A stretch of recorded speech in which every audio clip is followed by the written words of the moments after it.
I don't know why I'm recording. I have absolutely nothing to say. It's very strange. When I first started practicing meditation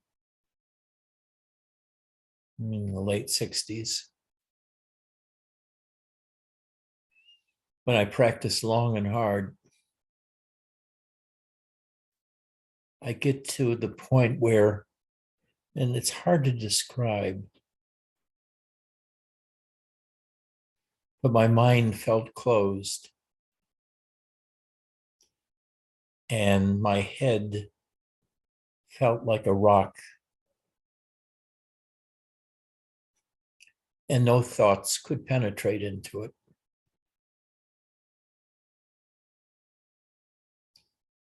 And there was no thoughts. There was no thoughts as to what to say either. So I'm struggling right now to find things to say. Now,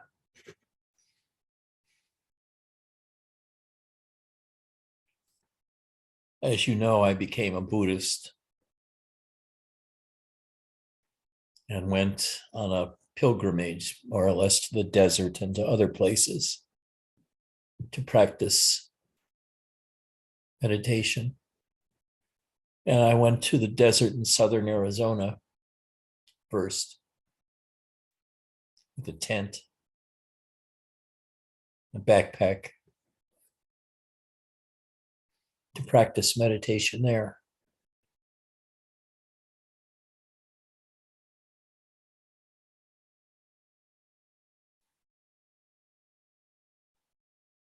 But I was so distracted by the strangeness of the desert. It was really hard to do. It was really hard to get to a still mind.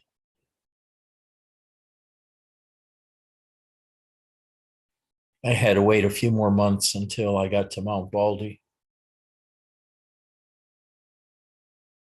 with Sasaki Roshi,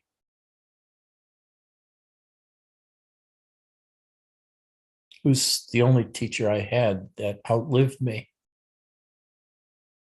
Died when he was 106. But he used to say in satsang, what they call teisho, he would sit on a high seat above the sangha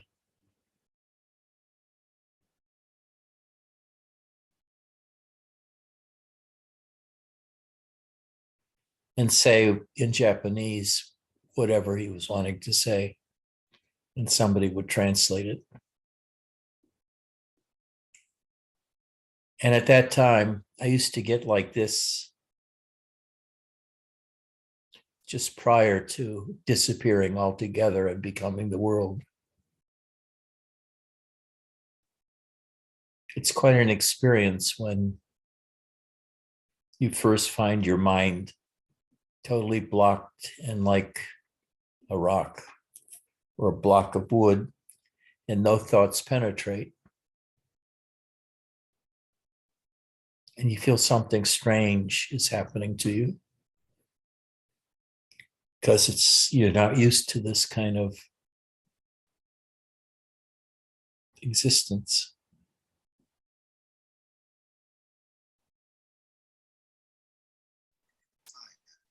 But then after a few minutes of being like this, my mind would crack and fall into my body. And all that there would be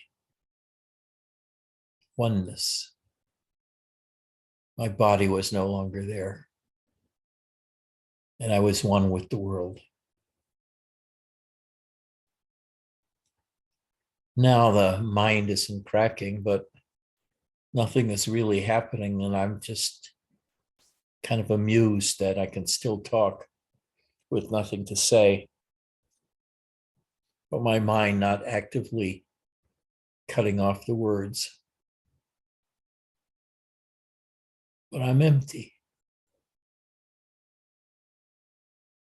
Now, all the time, when I was at Mount Baldy, we'd chant several times a day. And during that chant, we would say to take refuge in the Buddha,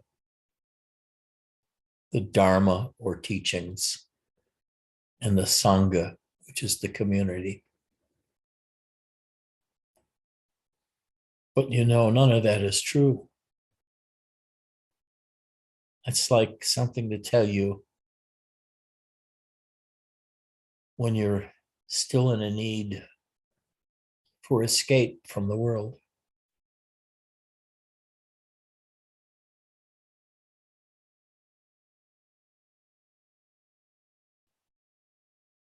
The Buddha is only a concept. How can you take refuge in a dead person who isn't even real? Dharma,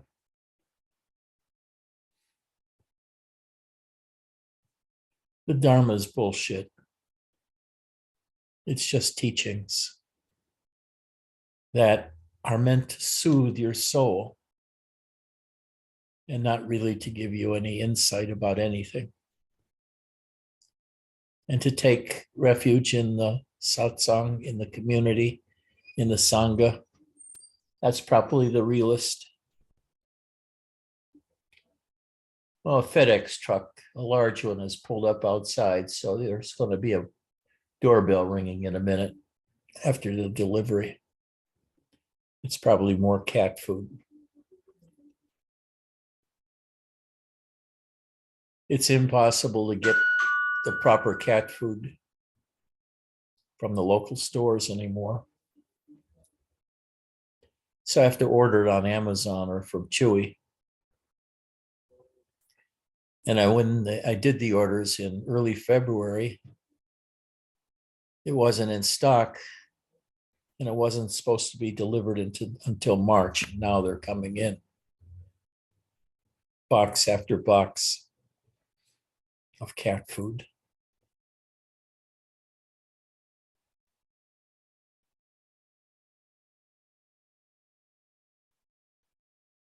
War is with us.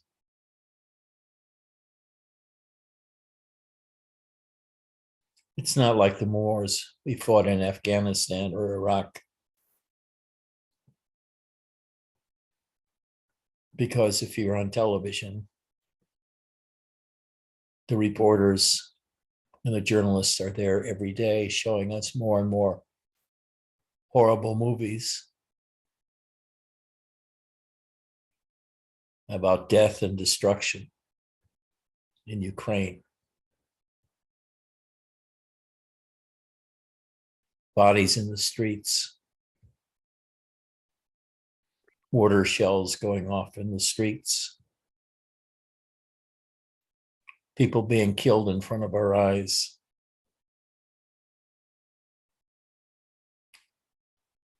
And the death toll keeps rising. As of now, 4,000 Russian soldiers are supposed to have died, and countless thousands of refugees. Supposedly, the Russians are bombing the escape routes and gathering points of the refugees while they're still in Ukraine before they can get across the borders to Hungary and Poland and other places.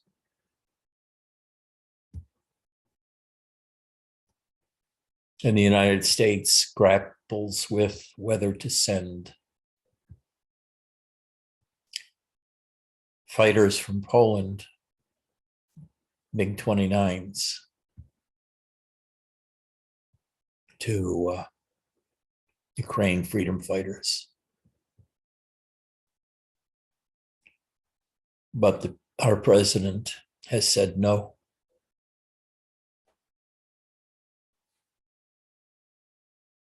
Because he's chicken shit and thinks that this could possibly lead to World War III, or the exchange of nuclear weapons, as Putin has threatened repeatedly since the beginning of this war, that any nation that gets involved to remember that Russia is a nuclear power and can visit unimaginable grief on anyone who joins and protects the Ukrainians.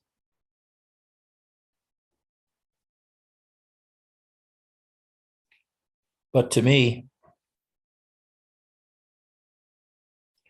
it's almost impossible to believe this is happening.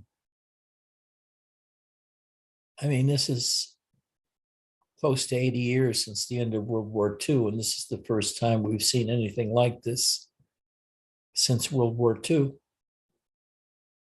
We're a European city, a European country is under siege and being destroyed from above and by groups on the ground. It's unimaginable. And there's really nothing we can do it except to fight Republicans who are blaming everything on Biden for not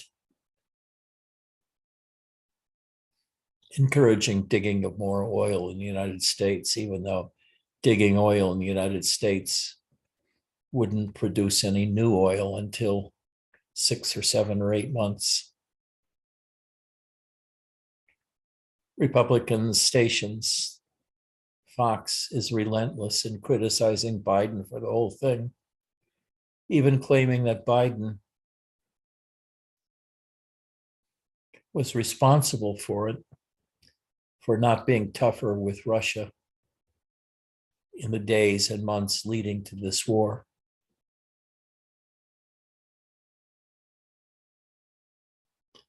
I really don't get Republicans.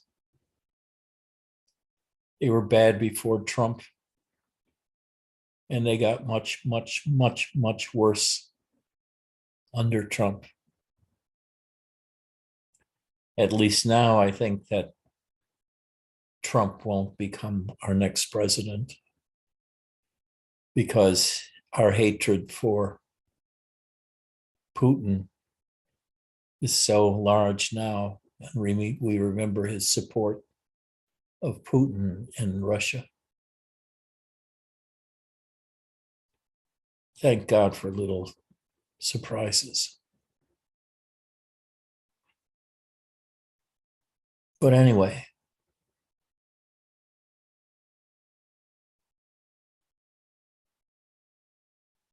I used to, Robert all the time would talk about self-inquiry, but even more, he would talk about silence. And since I'm hooked up to a lot of Robert's sites on the internet, on Facebook, I'm getting these news things from all these sites publishing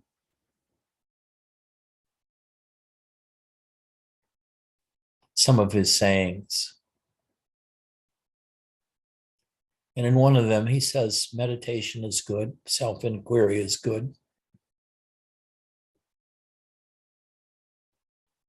But the best practice is silence. And by that, he means to quiet the mind.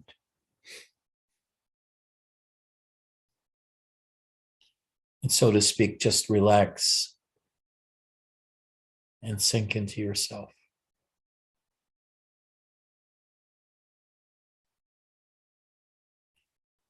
And this is a practice I've been talking about for the last year or so.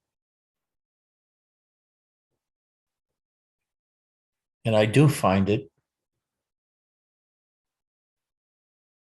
probably a better practice by far than self-inquiry, because so much of self-inquiry takes place in the mind. Who am I? What am I? Where am I? And trying to figure out what the I is, which is an intellectual thing. What if instead we just said, shut the fuck up and take refuge in yourself? And by that, I mean, stop thinking, stop talking, sit in an easy chair or lie down, and go within. And by that, I mean, mostly,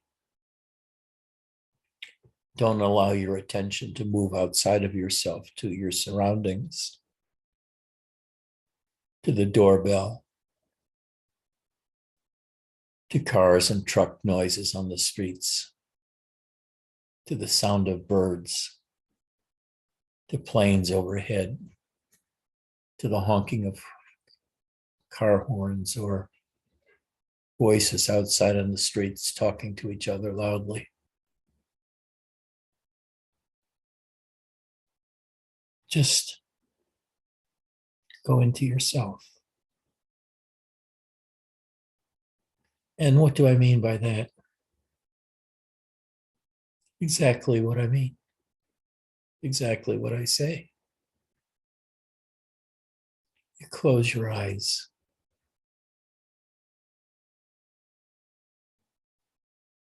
And you feel your body from within.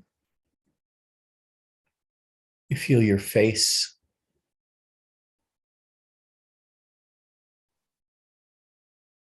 You look behind your eyes for the theoretical third eye. Do that enough and you begin to see lights there. And it will grow and grow and grow from behind your third eye or inside your third eye. And it'll spread downwards throughout your body until it goes into the ground, and the inner light penetrates every particle of your body and of your being till it spreads everywhere, your body, into the room around you, into space around you outside of that. And then you're immersed in the light of consciousness.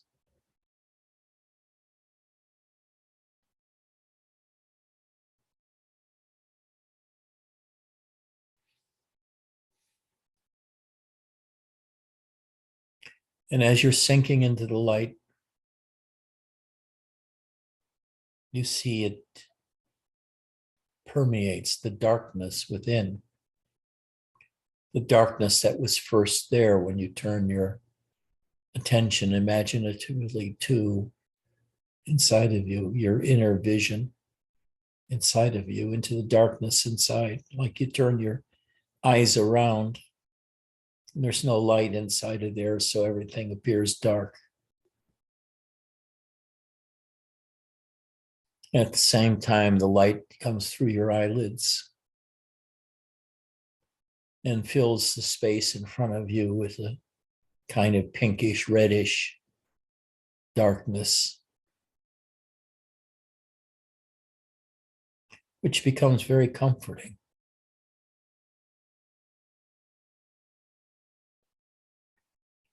And then you turn your attention into your chest and heart. And there, resting into that, relaxing into that part of your body, you find peace.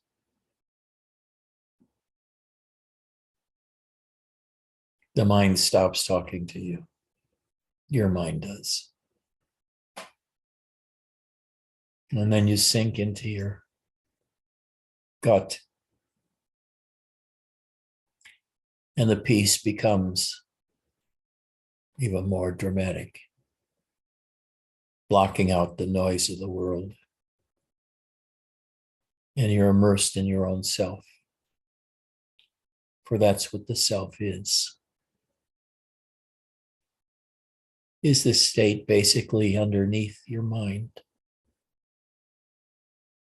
underneath all the visions and the hearing and all the thinking.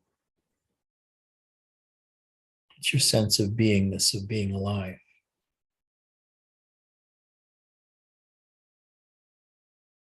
So finally, you know what the self is. And you stay there long enough and you begin to have all kinds of experiences.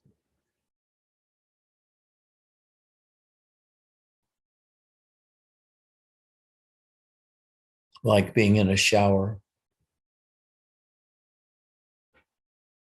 and looking inside of yourself imaginatively when you're feeling the drops falling on your neck and your back. And you look inside to find out who you are or who's feeling these raindrops, these water drops, these shower drops. And you see there's nothing there except this dark space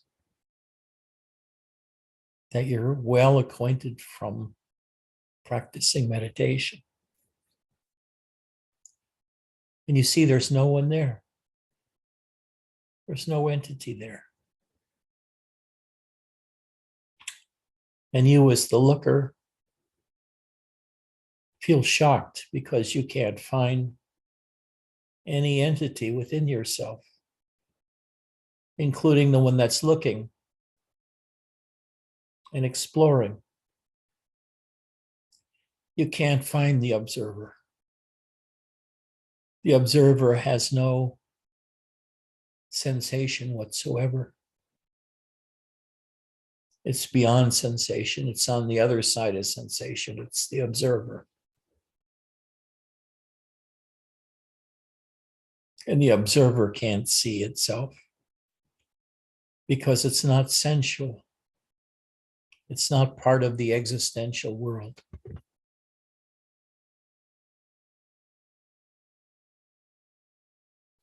It's part of the subject.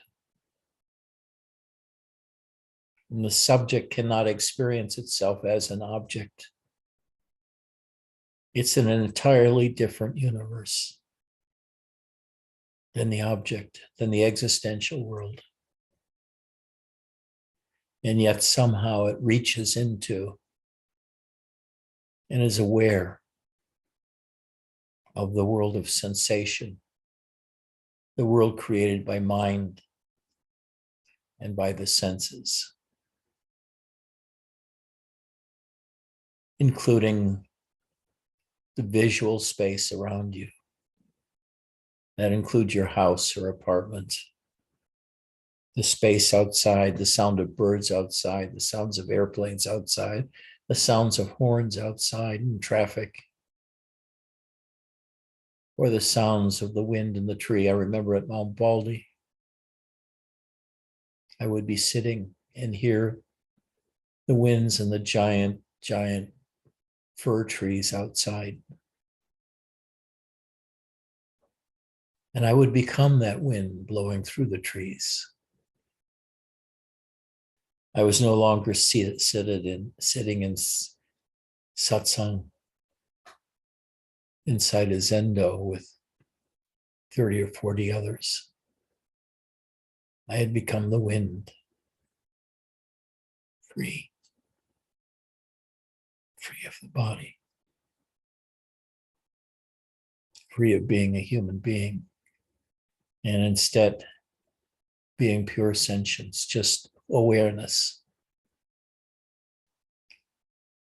And awareness of whatever I was aware of became me. Subject and object were no longer separate. Such freedom to know that. Such freedom to experience that. Then I explored my body more, not so much in meditation, because in deep meditation, you're not aware of your body, but you're aware of the empty space everywhere within and without.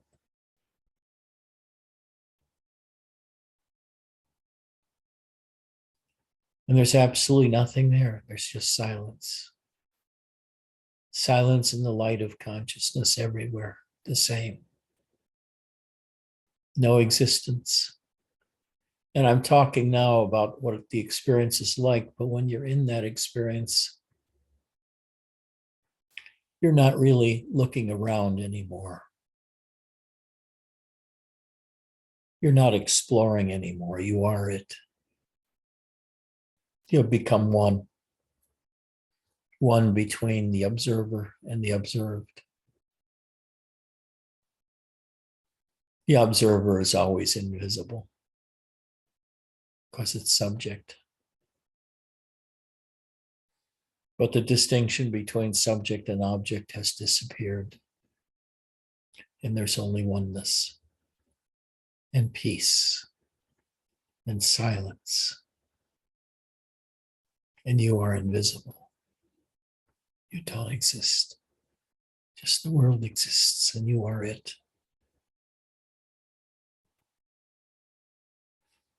Then later, other strange things can happen to you.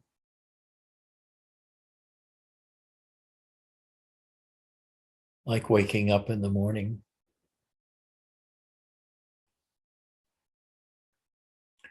and not finding yourself waking up in the world, but instead experiencing yourself as being away from the world, separate, totally invisible, not as an observer, not as anything except silence.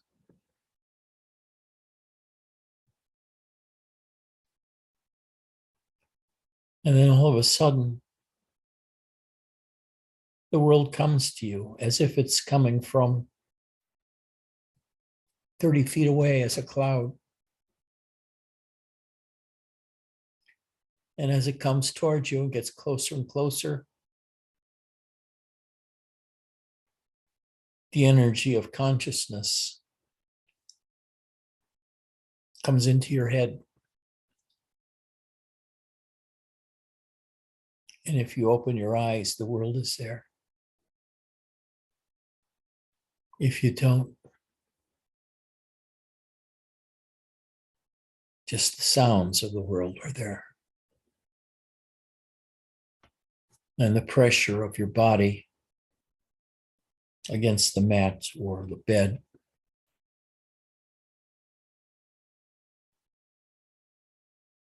So you realize yourself at that moment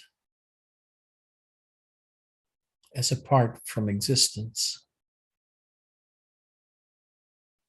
And that existence has come to you like a state of mind, a quite fragile state of mind that is filled with objects, swimming with objects everywhere, like being in a snowstorm or in a rain cloud with rolling thunder and winds around you. And you're not it, you're observing it.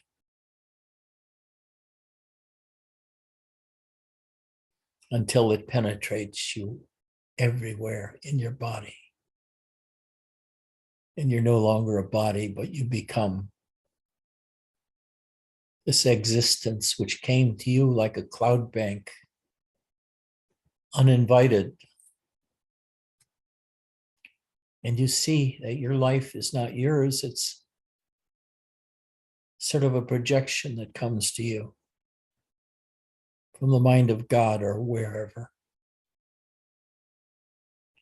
And when it comes to you, you appear to be a human being, separate from this existence. And then you realize yourself as separate altogether from existence, as having no form, even as having no sentience, because without objects,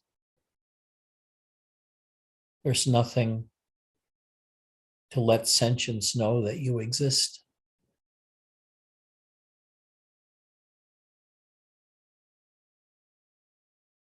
You're pure subject, subject without existence. And subject without existence sees nothing, hears nothing, feels nothing. It takes the appearance of the external world before you know who you are as a body mind.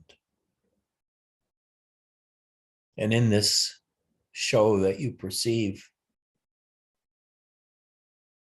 you find out you're a body, or you're associated with a body. And then later on, when you become more fully awake and aware of the body and the bed and the room around you, you're suddenly in a story, the story of Ian, the story of BJ, the story of Vesselina or Jay or Mark, the story of who you think you are. And you are not that. It's a thinking process that makes this so.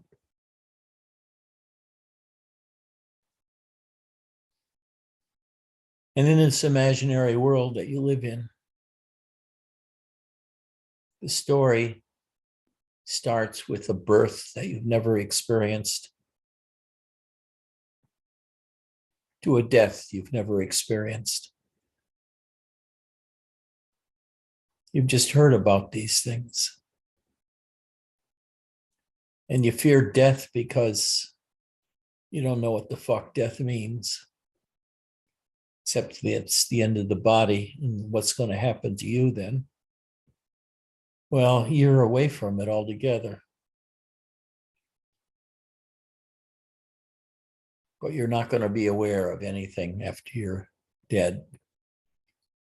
Because with the death of the body is the death of this imaginary world that comes to you. Perhaps another imaginary world will come to you after you're dead. And that's what philosophers have spent, and mystics, thousands of years describing. They call it hell or heaven or rebirth or nothingness. A lot of words talking about this, which is based on their experiences in trances or in sleep, and which they then spread to all of your existence. They imaginatively create an afterworld reality of good and bad, of heaven and hell.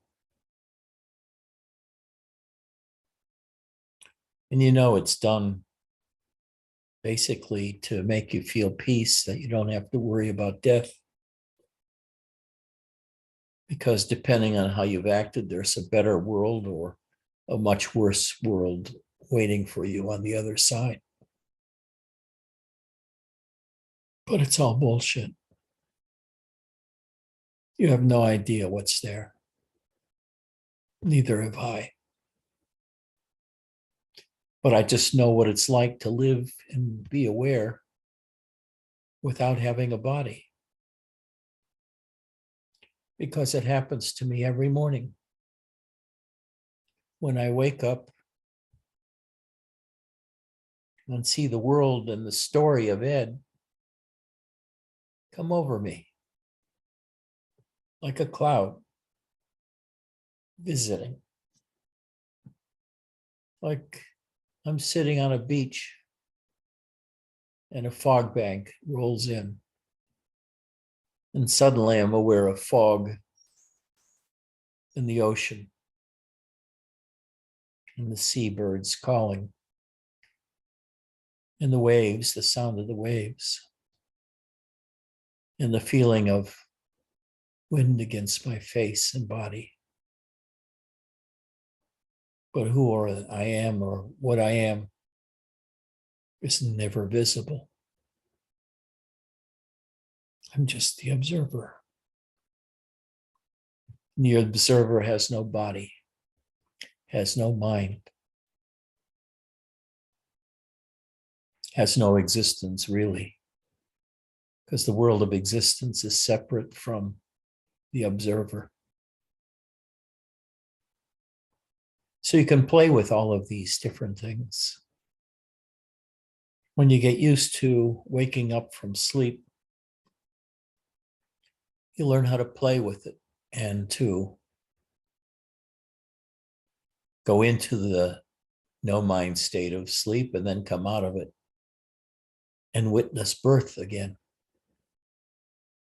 The birth in the morning of the coming of consciousness and the coming of existence to you.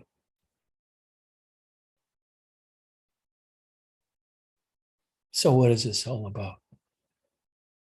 I have no idea. It's a complete mystery.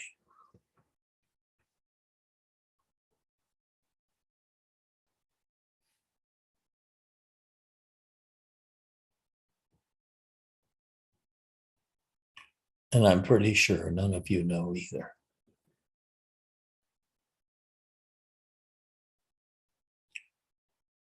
Sasaki used to emphasize this point. He used to say,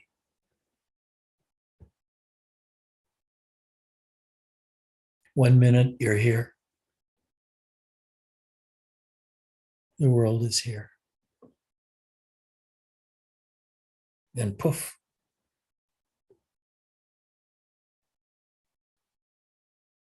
it's gone.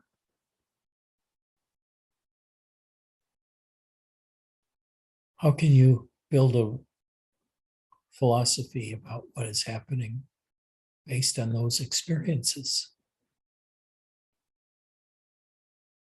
Anything you say are thoughts on this side of existence, in the midst of sound and fury of the dream you've woken up into, the dream of consciousness and mind.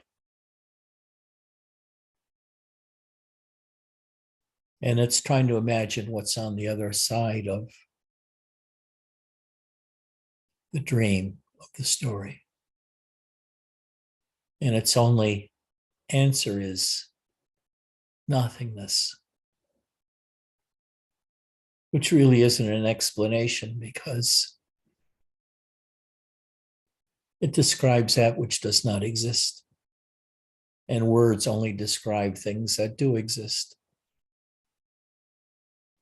In order to describe that which does not exist, you can only say, it is not this, it is not this, it is not this. It is not this being awake. It is not the energies you feel. It is not the bliss you feel. It is not the anger you feel watching the war or the terror of those who are involved in the war. Those are human things, object things. In a sense, they are the appearances. What we live in and are aware of are appearances, shadows, objects, a sense of existence, a sense of being awake, listening to sounds, and they all disappear when you fall asleep. So where are you when you fall asleep? And you can practice and practice and practice, and you can become nothingness. And watch as yourself go to sleep and wake up in the morning but it reveals nothing about who this watcher is. All that you ever know is the watched. Your body, your bedroom, your living room, the wind against your face, the sound of thunder, the flash of light of lightning, the feeling of rain against your face, or snow going down your neck when you're walking, and you're a little kid going to school, and you feel those cold, cold flakes of snow hitting your neck and melting. You say to yourself, oh shit. And you pull your scarf closer to prevent the snowflakes from hitting your neck. And they just hit your face and you feel them against your face. And knowing that just an hour before that, you knew nothing. You were apparently laying in bed, asleep, until your mother comes up, calls your name, tells you to come to breakfast. And you don't want to get up. You don't leap up right away and say, oh, yippee. The only time you do that is on Christmas morning. Boy, do you want to wake up on Christmas morning to see all the gifts underneath the tree or what other bullshit that awaits you. It's only on Christmas and maybe on your birthday or maybe on some holiday that you really want to wake up, because the world of sleep and nothingness is so wondrously peaceful. And the gurus are telling you how to get to this state of wonderful peace, of being asleep, but doing so with a waking mind.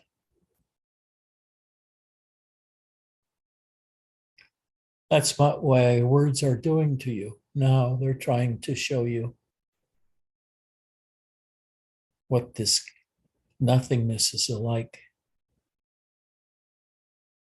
while you're awake. Reiki keeps showing us her sky. And that's what she sees now, that she's awake. There are no fighter jets flying in that sky today, like there are in Ukraine and Russia. So you don't have the fear that the Ukrainians have.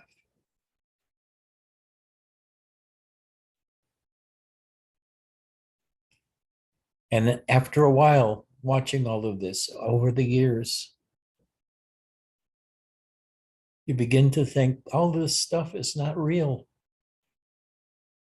It's just a story that happens to you, that you get involved in.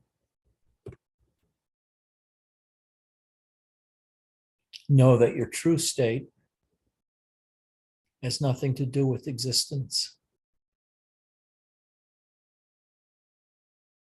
But I hear a lot of people say, what kind of life is that? When you're beyond existence and you're not alive, there's nothing to see, nothing to hear, nothing to taste, or nothing to touch.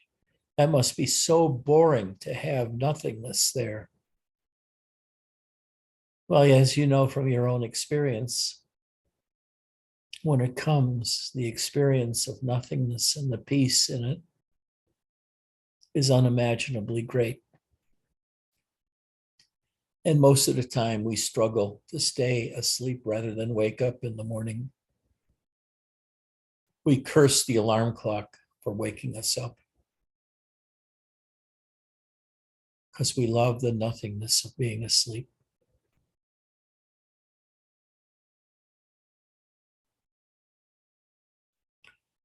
So that's my bullshit story for today. I hope you can make it your bullshit story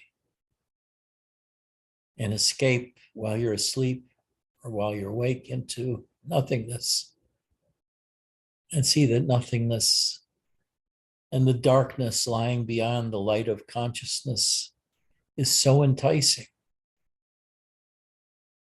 In a sense, all of birth and life is being tossed out of that peaceful nothingness into a storm of miseries, of hitting your head on the table when you're 2 years old, of feeling hunger, of getting into an accident and breaking your arm,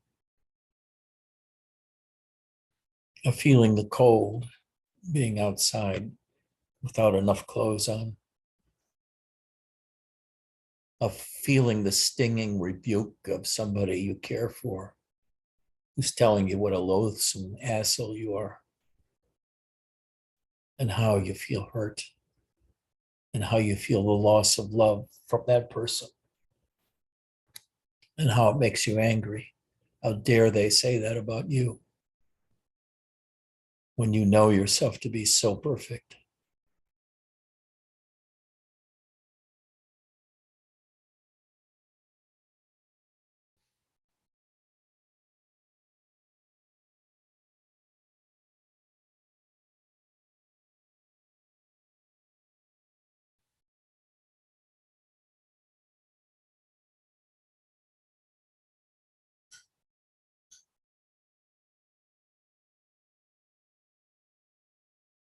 Well, that's about it.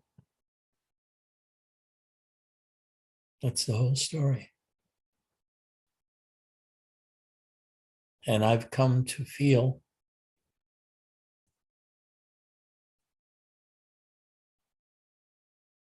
that this existence, this ongoing story, is not real at all. It feels real until you spend a lot of time inside of yourself, outside of the mysterious experience that comes to you in the morning, stays for a while, then disappears. How filled with misery about war. Feels misery about losing your job. Feels misery by not making it into the right schools.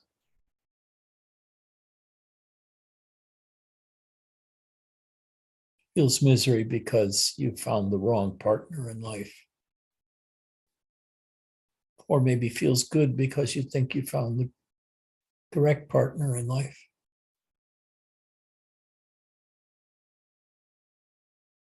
But you're able to take it with a grain of salt and accept that the existence of the world is really kind of just a temporary thing.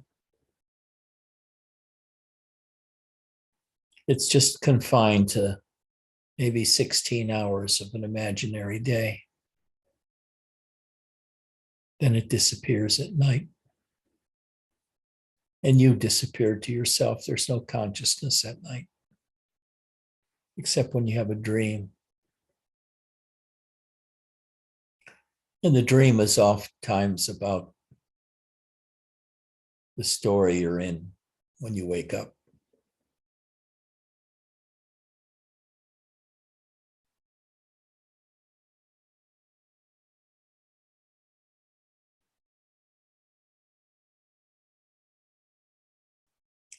Existence lasts only as long as your consciousness does. And you're very lucky or unlucky to live to be 90 or 100 years old. And then you're done and gone. And what you are is just subject without object. There's no existence for you. Existence is very fragile and ever changing. There's no security there. The only security is in nothingness and non-existence. And yet we're exposed day after day to the never-ending story, which is the name of several movies, The Never-Ending Story, about an imaginary world of flying dragons, or perhaps of endless wars. Can you imagine, for the first time in 80 years, we're seeing war in Europe and massive amounts of destruction, unbelievable destruction they show hour after hour on the TV of rubble and buildings burning and whole blocks burning. They showed from a drone or a helicopter shot a whole block of houses and apartment buildings burning or having been burnt, and tons and piles of rubble and chaos everywhere and people fleeing, screaming. They can hardly wait to get to sleep at night to escape it.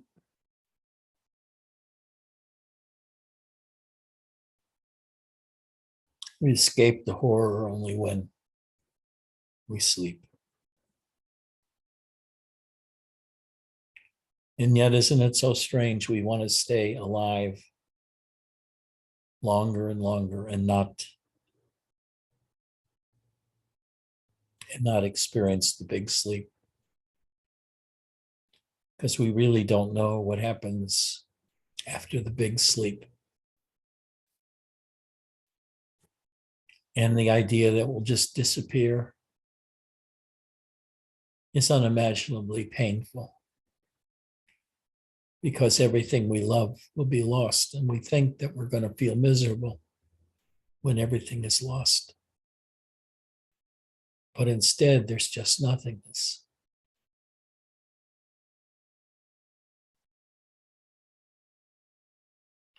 So ends my bullshit story for today.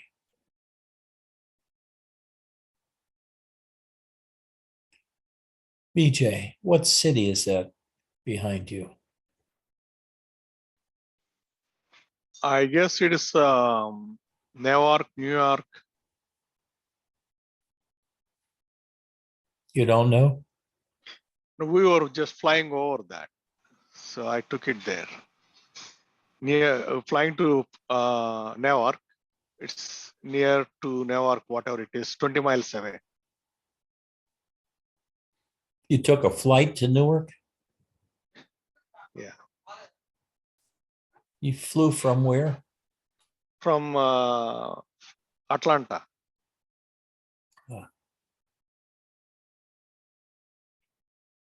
I love your background. It's very unique. Do you have any questions?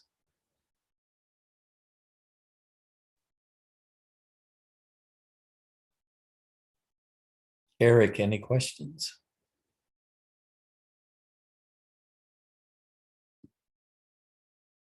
Yeah, I had questions at the beginning, and then they're all gone now.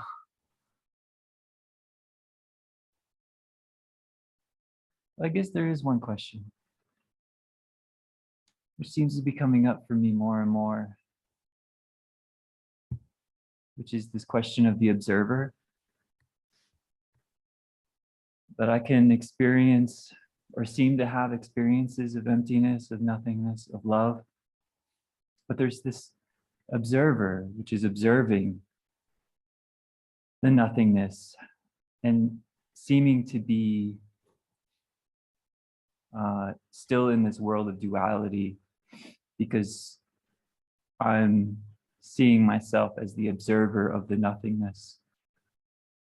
And there seems to be a split there between subject and object. And sometimes in deep meditation, there being these mergings where the mind just seems to go somewhere. It's not present. But then the observer seems to be gone. So I'm wondering, like, what does the observer need to go?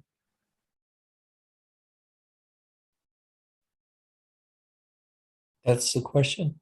Yeah, Can you formulate it in a more concise way? no, You're saying so far it's like a mystery that the observer disappears. What the fuck am I supposed to tell you about that? The mechanism? no, just well, you don't have to say anything. Good boy. I love you, Edgy. Love you too. That's a new background for you. It seems like those windows or those pictures up above your head in the background. Both. There's pictures and windows.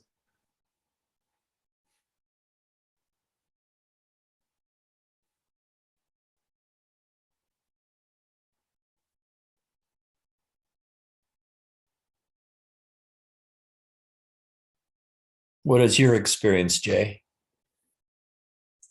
Well, I think VJ said that's a shot of Manhattan, New York City behind him. And if that's the case, then I'm somewhere in that shot north of Central Park.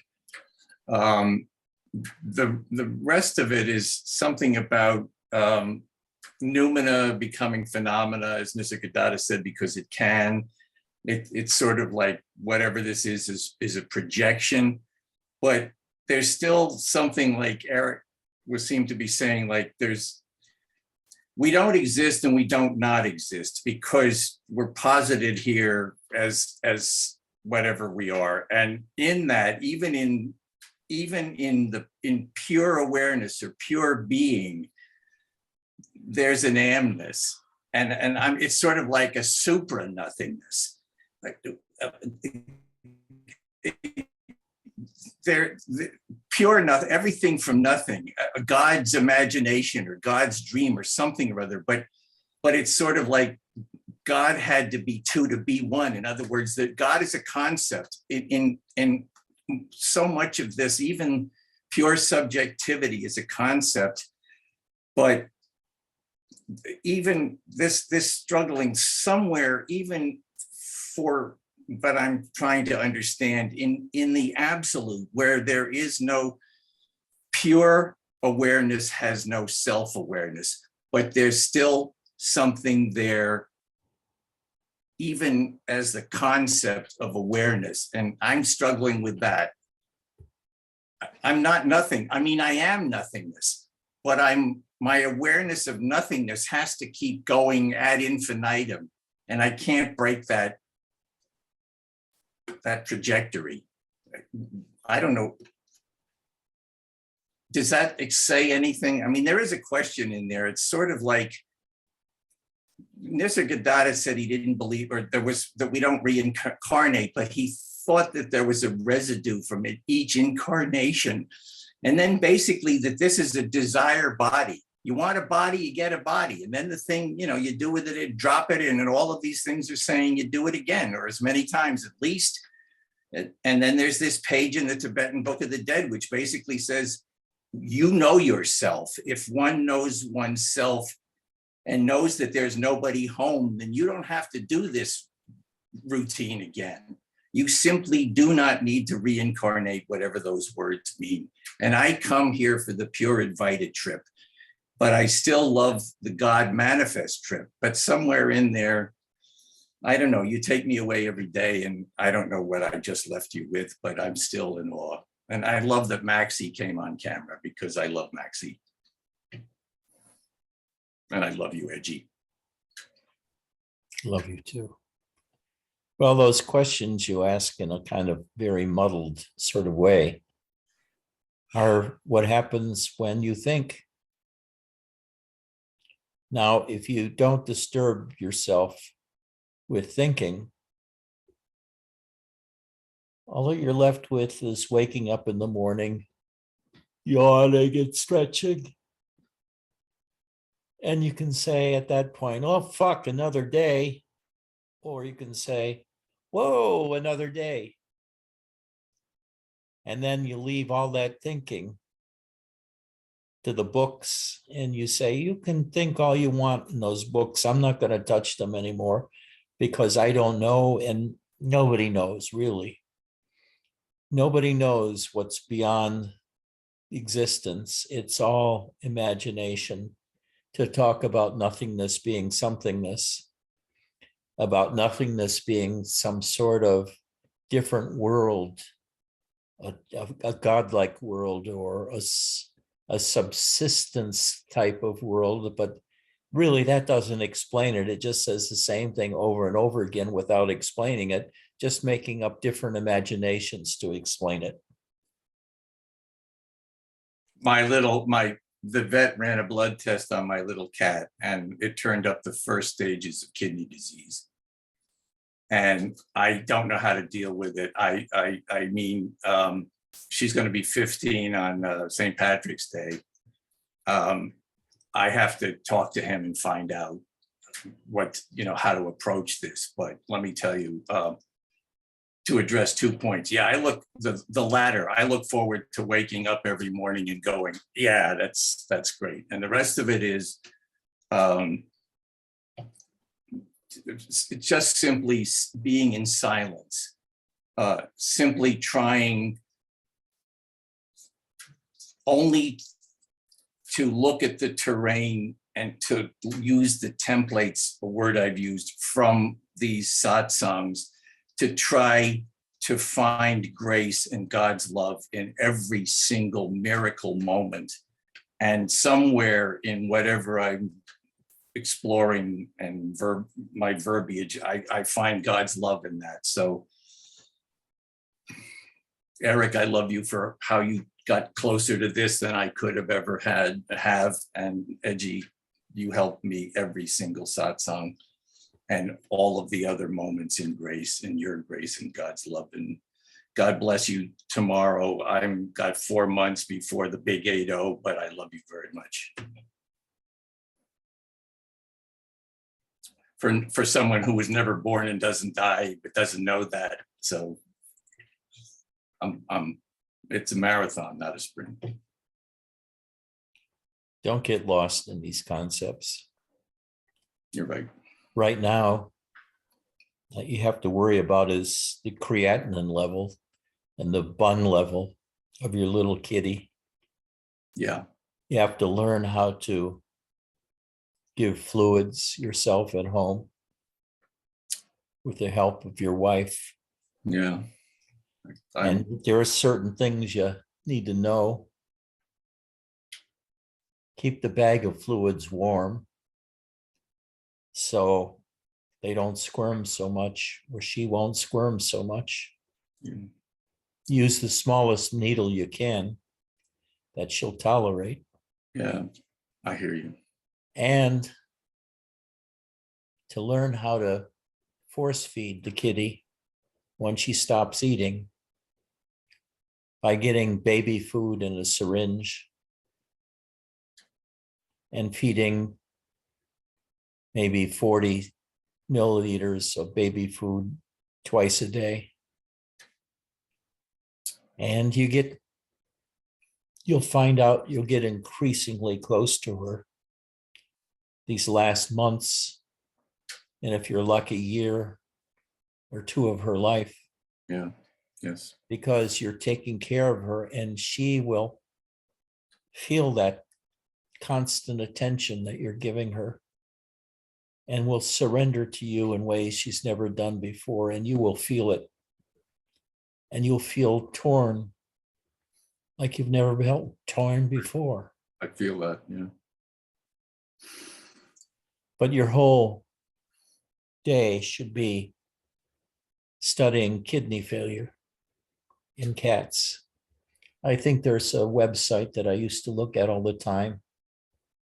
I think it's Angie's Yeah. website. Yes. Yeah, Read it thoroughly.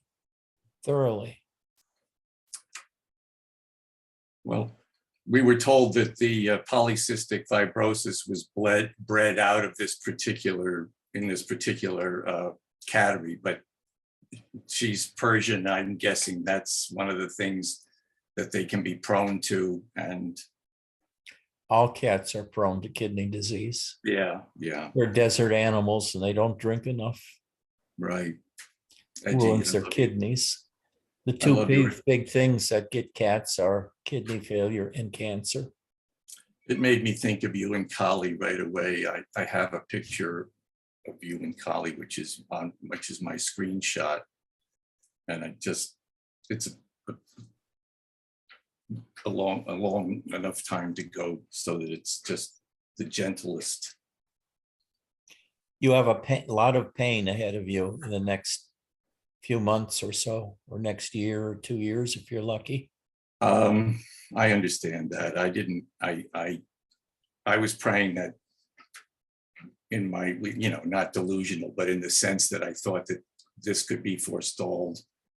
I understand. I hear you. I don't, as I said, I give her the prednisolone now every night, but that's nothing. That's just like a little syringe of a liquid, chicken flavored.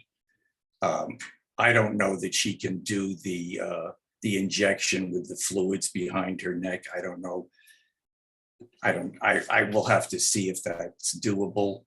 But yes, there's so much to explore. Yes, and if you can't do it yourself, take her to the vet each day to get the fluids at the vets. I can certainly, I'll have to do that.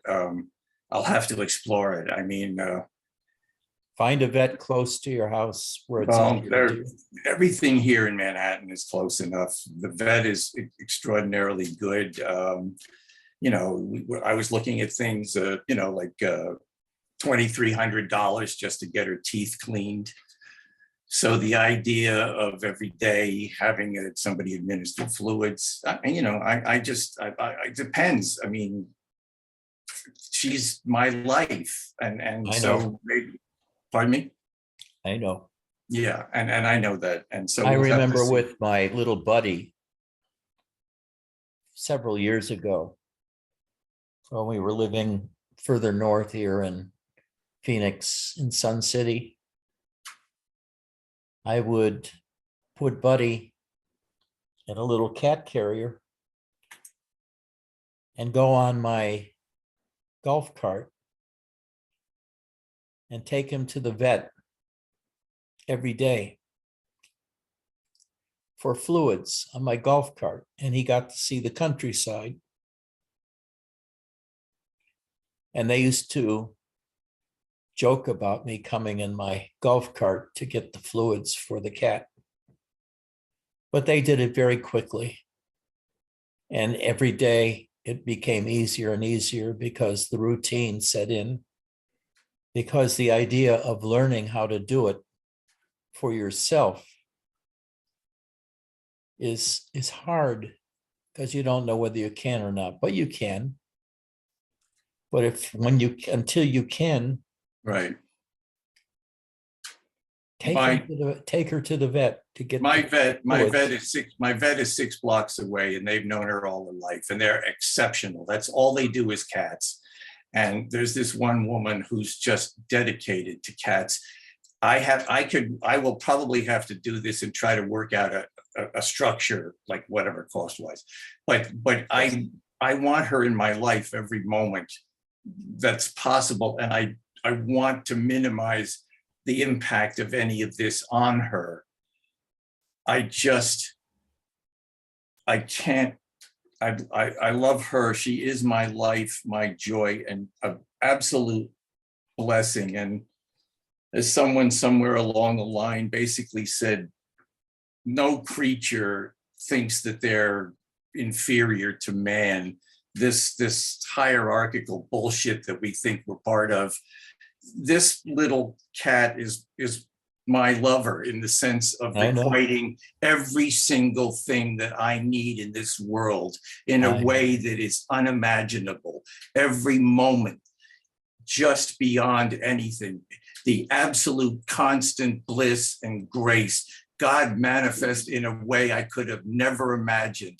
I will do anything to keep her with me. I love her as God loves us in every single moment.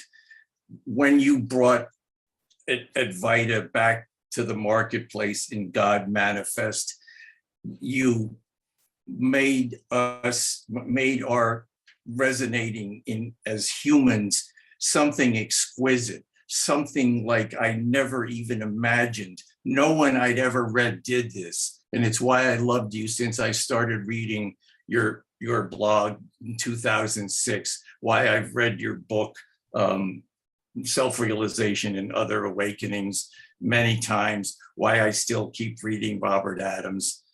But really, I But wish from you, now on, your life is tied up with you and your kitty. yes. That'll be your focus. I love you, Edgy. Thank you. Read that website, Angie's I will. kidney I will. website. I will. And I love my vets. These people are gifted and gentle. I mean, they're solicitous of all these little critters in a way that means everything.